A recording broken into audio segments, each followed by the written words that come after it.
Okay, good morning, everybody. As you heard, my name is Marla Chaplot, and all of us up here are going to be unveiling as Ron had already mentioned, our new ambassador program. So some of you may be wondering, why are we doing the ambassador program? Ron and I first had our experience of coming to a ULF conference in the year 2000, so we've been coming nearly every year for 24 years. And in those 24 years, it's not like we are thinking we're going to learn something like a new cure for our son, Aiden. And if we weren't going to be getting a new cure, why do we keep coming back year after year? And it's because that initial sense of, you are not alone. We know that we are going to have many great friendships for everybody that we meet. We know that in our small community, we're the only one that has leukodystrophy, and many of you may feel the same. So how do you really get that sense of belonging? But we do get that here. And we're hoping that the ambassador program will just formalize what we're already doing. Over the last 2.5 decades, we would receive requests from the ULF office to say, oh, so-and-so somewhere in Canada has leukodystrophy, they don't know where to turn. Can you give them a phone call or an email? And we'd say, absolutely. Or somebody in this state has MLC, which is the condition that our son has. Maybe you can help guide them. So we were already doing it. We're just formalizing what has already been happening, because we don't want anyone to be felt like they don't know where to turn. We're also hoping that we would educate some doctors, researchers, maybe not the researchers, but to be honest, we think that the doctors are going to know everything about every state, but that's nearly impossible. So we have a little story that when Aiden's neurologist that did know what leukodystrophy was, they moved on and they said, oh, here's a really good one for you. And it was our first visit with this new one. When we arrived to the appointment, the doctor said, oh, I have a media here who wants to ask questions and sit in on the appointment. Is that okay? And we said, absolutely. So as we get seated, the doctor opens up our son's file and he says, so, leukodystrophy, that's really a benign nothing disorder, right? Really mild, nothing really happens. And we're like, wow, okay, I think we need to educate you. So in front of this journalist who was taking notes, we were like, no, I think this is, we embarrassed him maybe a little bit. So yeah, hopefully that we can educate those that need educating. So the ambassador program will have 5 regions, as you can see up on the slide, and it will encompass, at this point in time, the US and Canada. In our first region, you can see it there. Anybody come from any of those states that are here? No? In those states, your ambassador, though, would be Roger and Joanne Losey, and I'm going to have them introduce themselves. Good morning. I started my journey with ALD in 2005 on my diagnosis. I have no family history of this, so it's been a real journey for us to travel through. We've seen a lot of different changes in me physically, but I think more or less we've really had to change our lives around. So there is a lot that we can understand when other people come to talk to us. And, it's just one day after another, and you just deal with it one day at a time.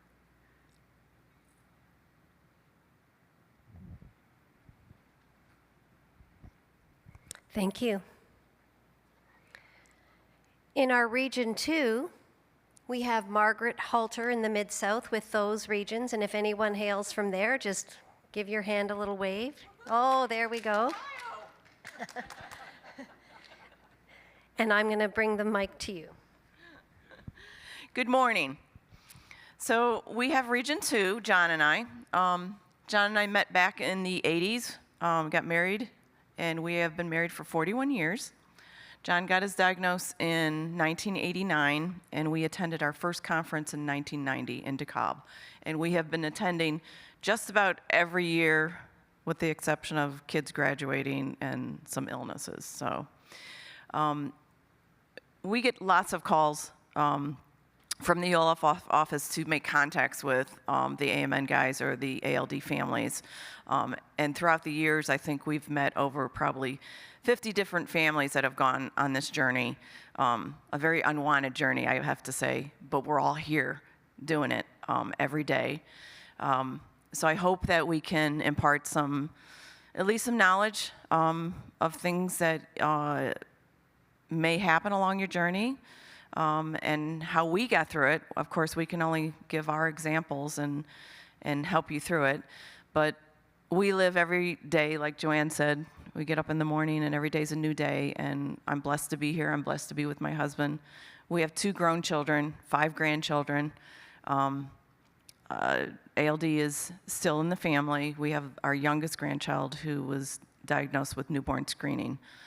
So we will be on this journey for a while, and we will help their young family too.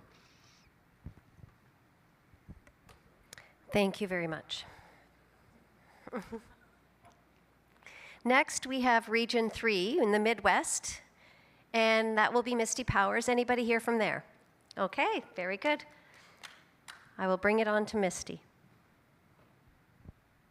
Hello, my name is Misty Powers, and I am from Green Bay, Wisconsin.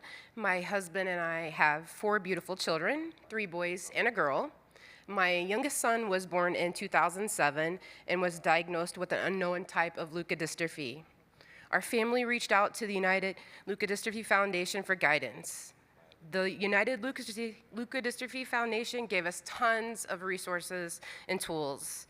We continued with genetic trials until we found the type of leukodystrophy. Testing identified a heterozygous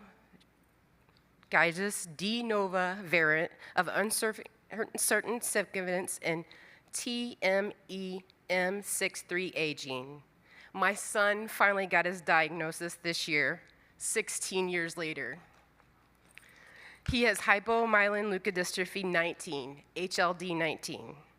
I'm honored to be the Wisconsin State Leukodystrophy Ambassador, now the Midwest section. I can remember just like yesterday when the word leukodystrophy was brought to my baby's doctor's appointment. I didn't even know what the word meant. My hope is that I can provide soothing guidance and resources for our families, and to let families know that we are here and you are not alone. Thank you.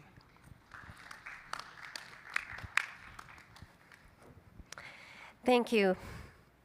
Next, we have Region 4, and that is Jamie Barlow. Anybody come from Region 4? All right, so there we go. Thank you. Hi, good morning. I'm Janie. I have 2 children with adrenal leukodystrophy, and I am a symptomatic female with ALD. My journey started on a very, I don't know, nobody's journey with this has started off nice. I'm an adoptee, so I didn't know my history. With my son, started getting ill about 18 months. Not knowing what he was sick with and what was going on.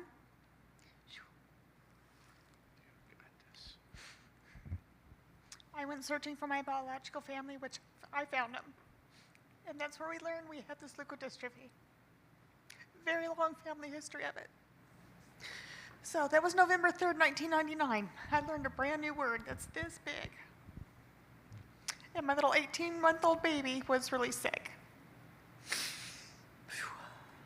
So I started coming to the ULF in the year 2000. I've missed the last 3 years of my son's life is the 3 years I was not here. So with the help of the ULF and their guidance and their assistance, way back then we didn't have Google, we didn't have Alexa, we didn't have any of that to help do our research. So what I did have is the strength of getting whatever my child needed. Whatever direction I had to go, if I was told no, that was not the right answer, because I made sure that he got what he needed to get through his life. I lost my son in 2017. And it's not even funny. He did not die of adrenal leukodystrophy. He had a bone marrow transplant and was a perfect 2-year donor. During his bone marrow transplant, he had a stroke. I go back a little further. He was assaulted 3 days after high school graduation. They kicked in his head, kicked in his body, and left his body in the street to be run over, but thank goodness he wasn't. The man that almost ran him over stopped. He was alive and then called 911 for him and got his body out of the street. My son had a stroke 2 days later after that assault because of the head injury. So with the head injury brought on the leukodystrophy, like gangbusters. So we decided to do the bone marrow transplant. My son was then 18 and he wanted to make those decisions. But because of the stroke, he could not talk, he could not communicate, except for yes or no's, head shaking. So I got power of attorney to be his speaker to help him get through his journey. 3 days after his bone marrow transplant, he had another stroke. So now the doctors are wondering, why is this child stroking out? What is going on? Come to find out, he has the second genetic disorder from his father's side, factor V Leiden, which is the blood clotting disorder. So now we're dealing with that kind of stuff with the LD, so life got a lot more complicated. But his 2-year transplant, he was perfect. July 18th, we went into all of his providers. They all were together in the same room and discharged him perfect 2-year donor. So all these 17 years we fought this leukodystrophy, we were winning. My son was making great progress. He was now talking, walking with assistance, and starting to communicate.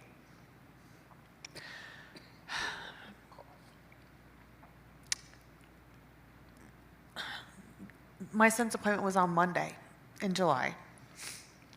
Come that Saturday, it was my first day of vacation, and me and my son had all kinds of things going on because he had done so well. My son died that Saturday from the blood clot from the factor V. So we battled the leukodystrophy, and then something else took him out. So any of you that need the help or guidance, I will do anything and everything I can so those families do not feel alone. And I'll do my best to make sure those kids have what they need. Thank you, Jamie. Very powerful. Last but not least, we have Region 5 and all provinces and territories in Canada. I'm going to pass this on to Ron. Hi, good morning. So we are the foreign ambassadors. We live in central Canada. I'm with my wife, Marla. We're both pharmacists by trade. And we have 3 wonderful kids. Our middle boy, Aiden's the affected one. He's now 26, which is an age we never thought we'd ever get to experience with him. My daughter is 27, pursuing a PhD in neuroscience, so obviously affected by her brother. And my youngest, Liam, is 23, turning 24 in October, and is currently working for a nonprofit. So once again, greatly shaped by his brother, Aiden. I remember our initial diagnosis was, large head, so we did the ultrasound, which ruled out hydrocephalus. There were some abnormalities in his progression, but he wasn't off the charts bad. So we, went back and continued living normally. Went for another well baby check at about, I'm going to say 9 months of life. And our family doctor goes, I know he's, progressing, he's doing things, but his head size is continuing to go up. So we went for a CT scan that showed abnormalities. And then finally, he was booked for an MRI like in 3 weeks, which in Canada is practically an emergency because usually you're waiting 6 months for an MRI. And the MRI came back apparently, and I got a call at work from our family doctor. And he goes, I want you to come in tonight after work. And I was like, oh.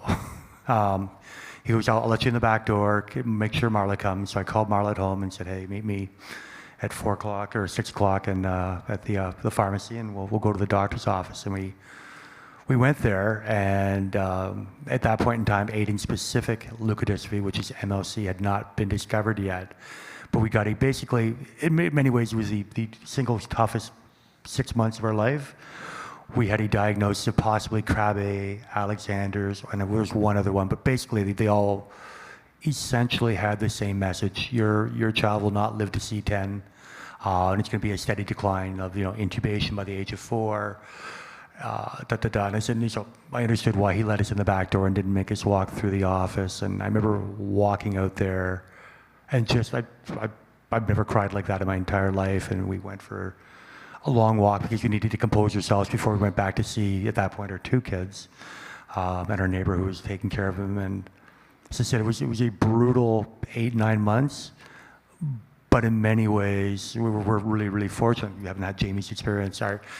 When they figured out what his, and we went to our first conference that year, 2000, undiagnosed, shortly to be diagnosed thereafter by the wonderful doctors of our Medical Science Advisory Board.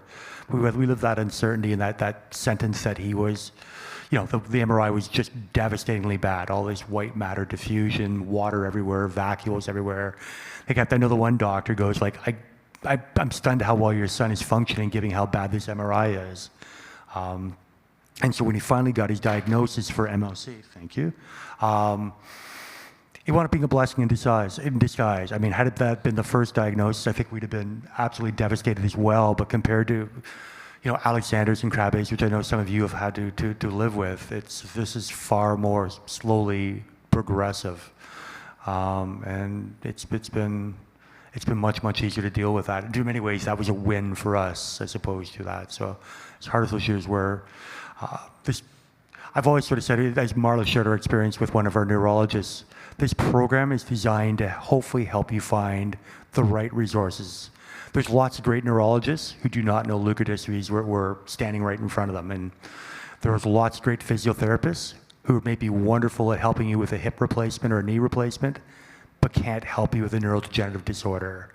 There's great dietitians who are awesome for type 2 diabetes, but may not be able to help people as well with feeding tubes. So ideally, there'll be someone in your area that you can call up and say, we need a better physiotherapist, or we're looking for a dietitian or an occupational therapist or whatever. And then hopefully we'll have that Rolodex of names to help you out with, but I think I'm jumping the gun. Thank you, Ron. Jamie asked to say one more thing.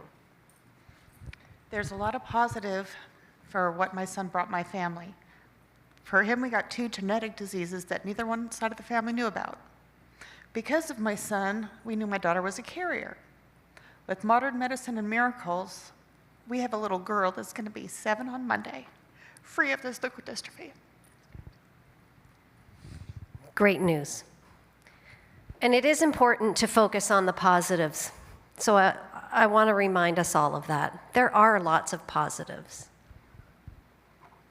So that is your current ambassadors for the program.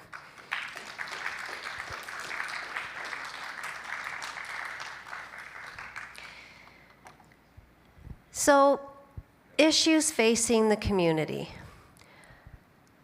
As I mentioned already, that we keep coming back, and every year we feel that we can do some good.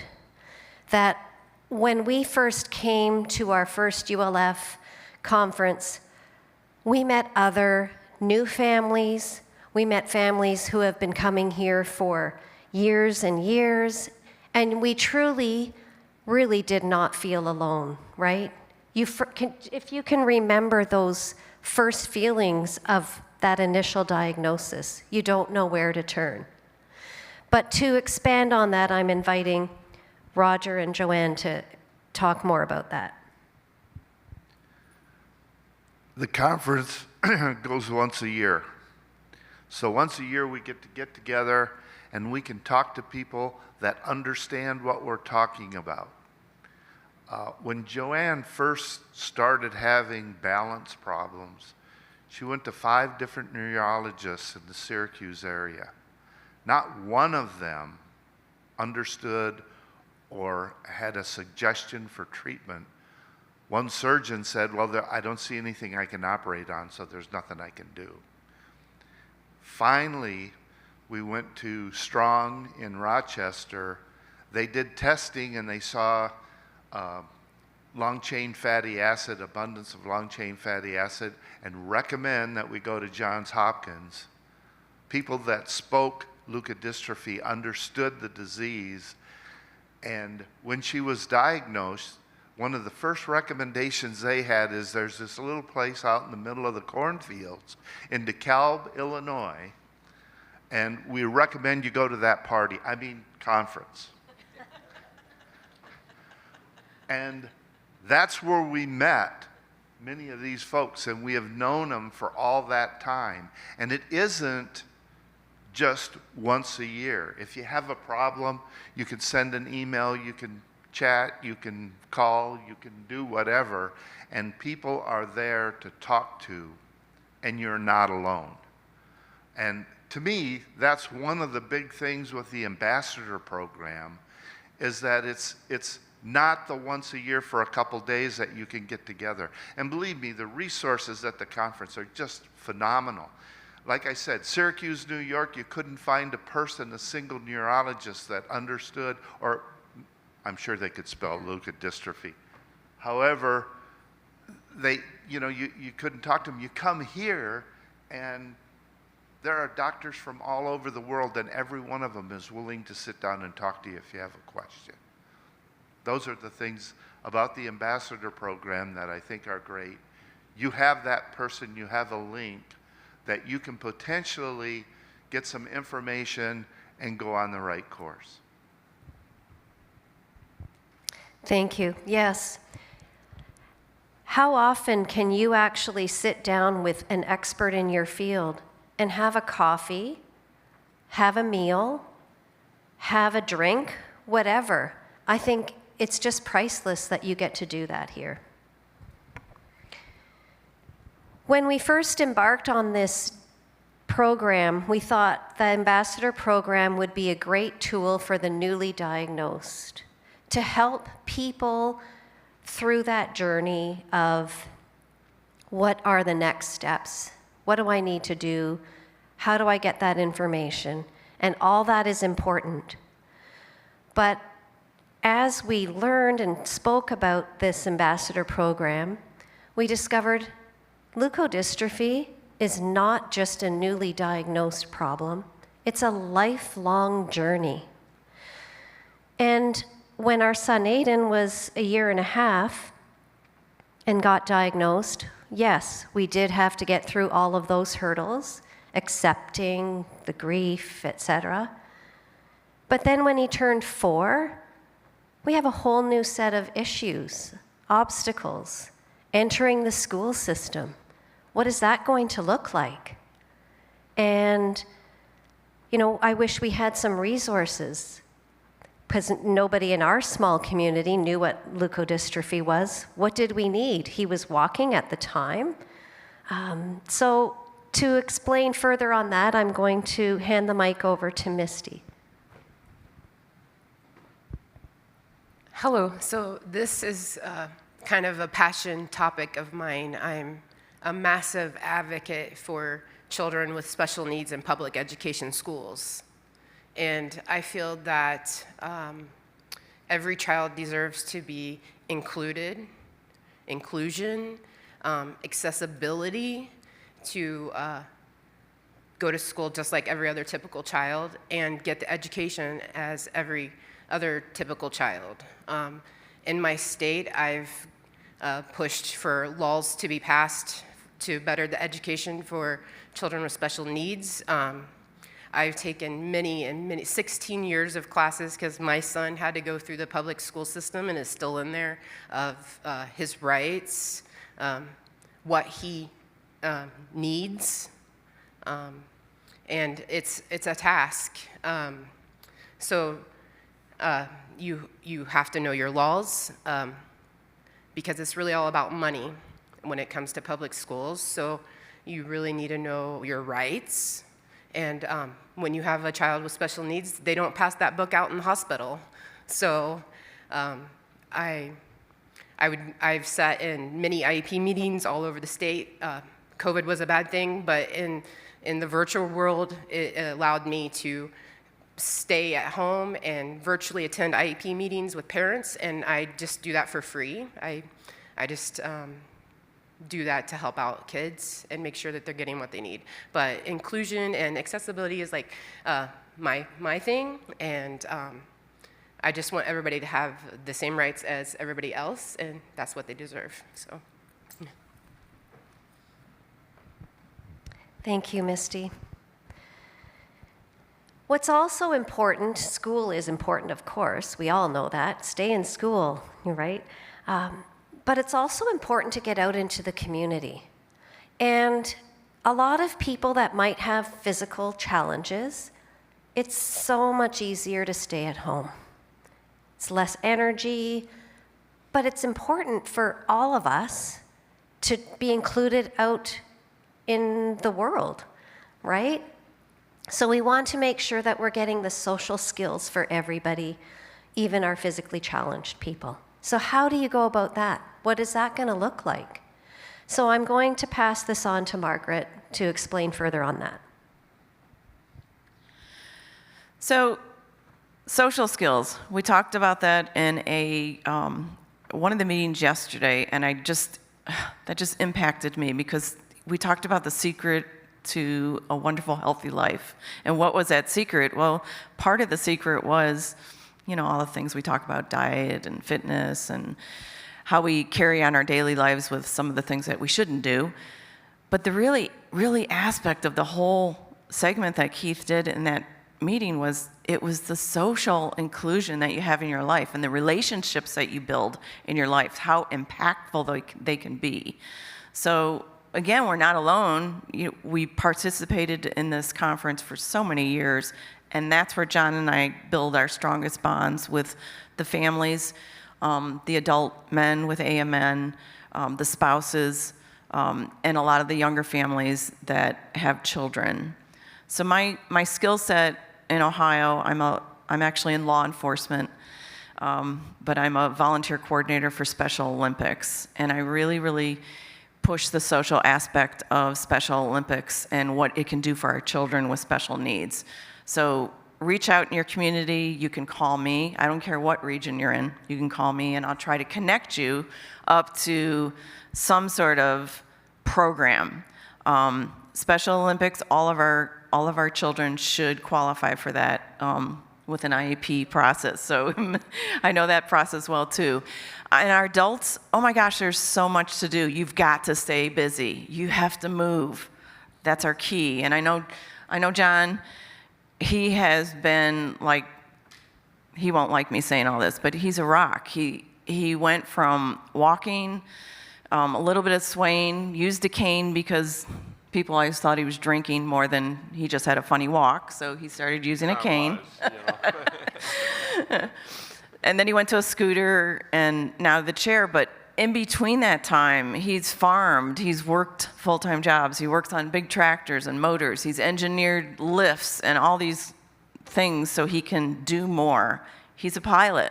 We did give up our plane. We flew into DeKalb one time for one of the meetings, but he's never given up the joy of having a life. Don't sit at home. Get out and do things. There's so many of the AMN guys that are connected with fitness, which is great. They're in clubs. Eric Kegg, I think if I'm saying his name right, has a wonderful I Am Able in Pennsylvania, so if you're part of that area. And I think the I Am Able Foundation also is included in other states. There's Ansley's Runners. So these are a group of runners that get into 5Ks and longer races, but will take your child on a specially built scooter to experience the thrill of that wind in your face and running down the road. And my son is very well involved in that program. Doug, one of our AMN guys that we lost several years ago to the disease, has a hunting Minnesota Broken Wings up in Minnesota. It's wonderful. We can connect you to that. And I know a lot of the other sporting type stuff for adults with disabilities I can connect you up with. But that's kind of it in a nutshell. I want you to stay moving, get out there with people, build those healthy relationships. It will help a lot. Thank you. And on that note, in Canada, Aiden plays electric wheelchair floor hockey. So every Friday night, we're driving to London, Ontario, so he could play that. And it's amazing. And Ron and I love to ski downhill. So we got Aiden sit skiing, and he can steer it by just moving side to side. So the possibilities are endless. But not everything is fun and games, right? I mean, leukodystrophy does have hardships. They could be financial, because I know many of us may have had to reduce our work hours. So, and we also know that equipment costs money. So challenges with trying to navigate things in that way, I'm going to bring up Jamie again. Yeah, with all the trouble I had with my son, I learned so much. He was the best educator I could ever have. When he turned an adult, after that first stroke, my whole world opened up. Because he was an adult, now he qualified for things that we didn't qualify before, because he was a dependent. Once he became an adult, our whole world opened up. Stuff before that, there are so many different agencies you can go to that will assist with equipment needed. For when things happen, I was a teacher and a nurse. I ended up having to quit my teaching job. So my income was cut in a third. But still, I was able to find the resources that are there. They are there. And the social workers that are at the doctor's office, unless they've been there, they have no idea what you're going through, and really no way or where to send you to get the assistance. So if you have any questions, I'm really good at it. I can usually get what are the answers that I need, and no is not an answer. Thank you, Jamie. And as I had my talk yesterday with the caregiver burnout, some of you might have been there. And as much as you can think, we're strong, we could do it, it's really important to know that, again, you are not alone, and people are willing to help. So on that note, I'm going to bring up Ron. As Marla would tell you, it's ironic we're talking about that because we've been terrible at accepting help. And probably for the same reasons many of us are in the crowd. We have a lot of pride. We have a lot of guilt. And in many ways, that's been helpful. It's driven us when we're exhausted to hopefully continue to be good caregivers, good parents to our unaffected siblings.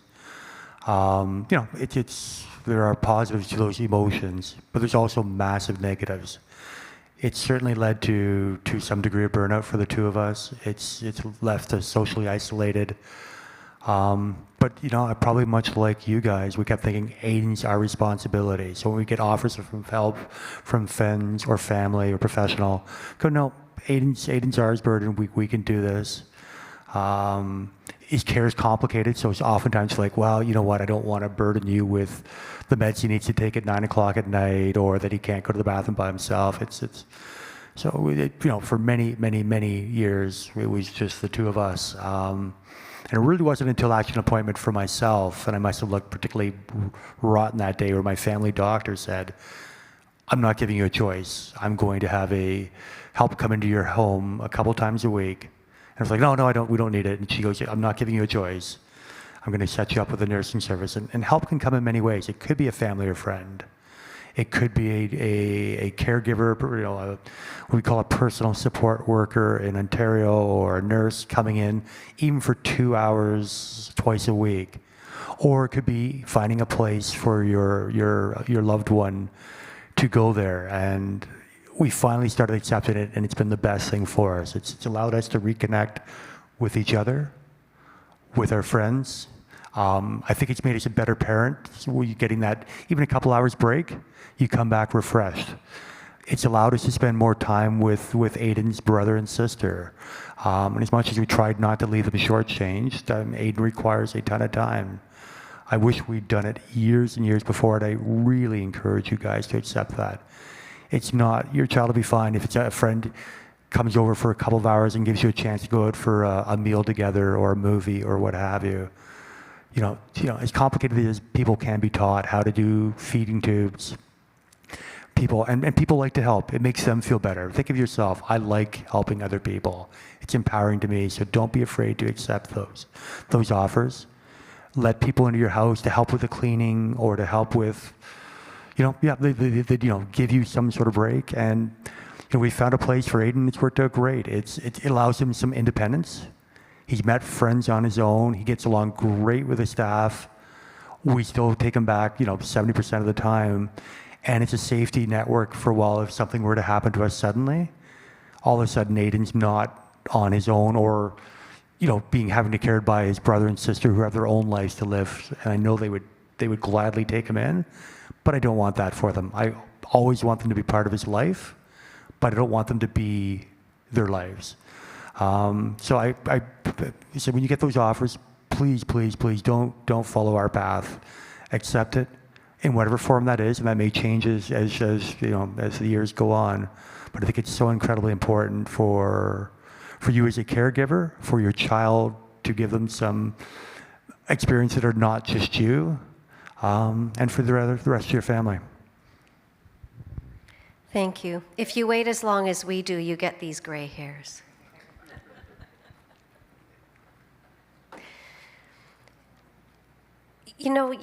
The other day I was here and I thought I'm going to get some exercise. I went down on the elliptical. I put my earbuds in, listened to a podcast. And interestingly enough, it talked about caregivers and their burnout. And I went, that's interesting. And they said, if those caregivers surround themselves in supportive, loving relationships, the aging is far slower. And if those caregivers do not allow those supportive relationships to embody them, that we age that much faster. Our bodies aren't able to fight it. So accept that help. People want to help, and allow yourself to be supported. It doesn't change the level of caregiving that you have to give, but it allows your body to deal with it that much easier.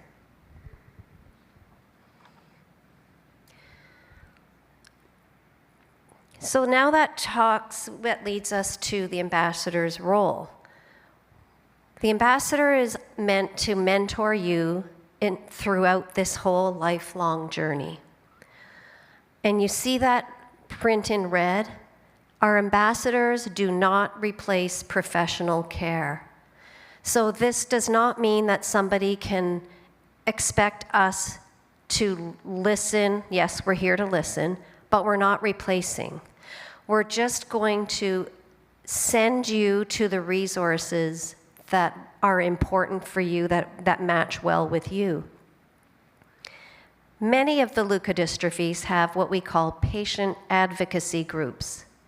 And if your type of leukodystrophy that you're diagnosed with has a PEG, as we call them, that's our first point. Let's refer you to your PEG. They have resources often built in. Not all leukodystrophies have a patient advocacy group, in which case the advocacy program ambassador role will act as that advocacy for you. Not all patient advocacy groups have all the resources necessary of what you're looking for. So just because we put you in the direction of the PEG doesn't mean that you can't come back to the ambassadors, because we want it to be a two-way street. We want you to be able to get the information either way.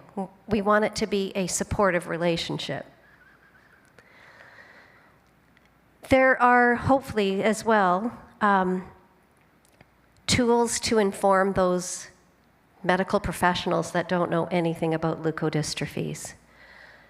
So the ambassadors will hopefully be able to set you up with an email, an online form of what is leukodystrophy that you can hand out to your professionals, and they could at least get a quick synopsis. Much like we've discussed with all of our experiences, that everybody has a little niche to go with, you can get help from your ambassadors. The ambassador's role as well is not just going to be leukodystrophy specific. As I mentioned, there are financial hardships. And if in your community you are finding, wow, with my lack of hours I could work because I'm caregiving most of the time, I no longer have enough money to pay for food or for clothing. That's when you hook up with your ambassador and they can get you the right resources if you're unable to find it. When you're in the midst of going through some challenges, it's hard to think straight.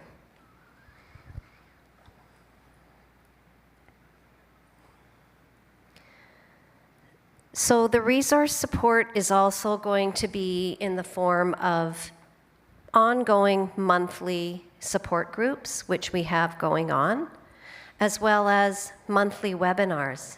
And the webinars are on a variety of topics. And what else? Next. There's the dates for the caregiver support groups that are already set up. Anybody can join in. You just have to register for those. And these are the types of webinars that are coming up for 2024, the remainder, and in 2025. You can see these topics there. There are many challenges we can face transitioning from child to adulthood. What about adaptive toys and games? People don't think about that. And newly diagnosed, we've already discussed that, and how challenges can come your way.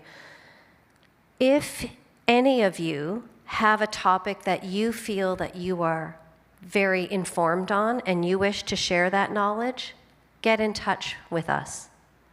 Because we want you all to be involved if you'd like to be. We are recruiting for more ambassadors. So if you are wanting to become an ambassador, if you have lived experiences, we'd love to hear from you. What your expectation would be is about 5 hours a month. There is monthly meetings that we have to do. And if you also want to participate in a webinar, if you want to share your wealth of information, that's also going to be take some time.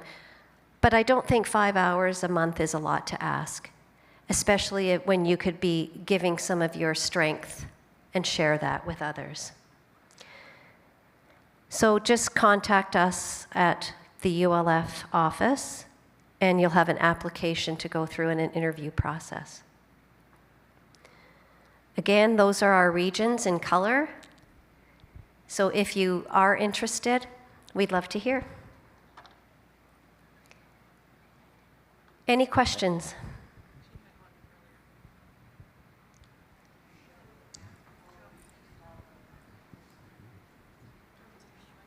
She's got it. Could you present the map again with all the regions and all the representatives? I just want to screenshot it to put on our page. Do you know how to go back?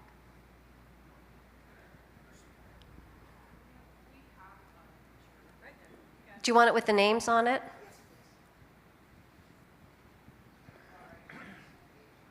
Wait, that one. There you go.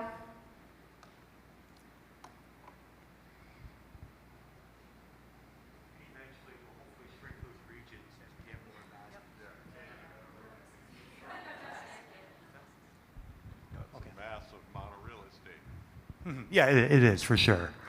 and why we'd be really, really strong in helping out in Ontario and hopefully west and east of us, for sure. If you're somebody who's, lives there and says, oh, what, you don't have to travel to Montreal to see a great neurologist, that'd be great. So, yeah, hopefully as more people come on, that make that we can be more specific in smaller regions and be more effective. Any other questions?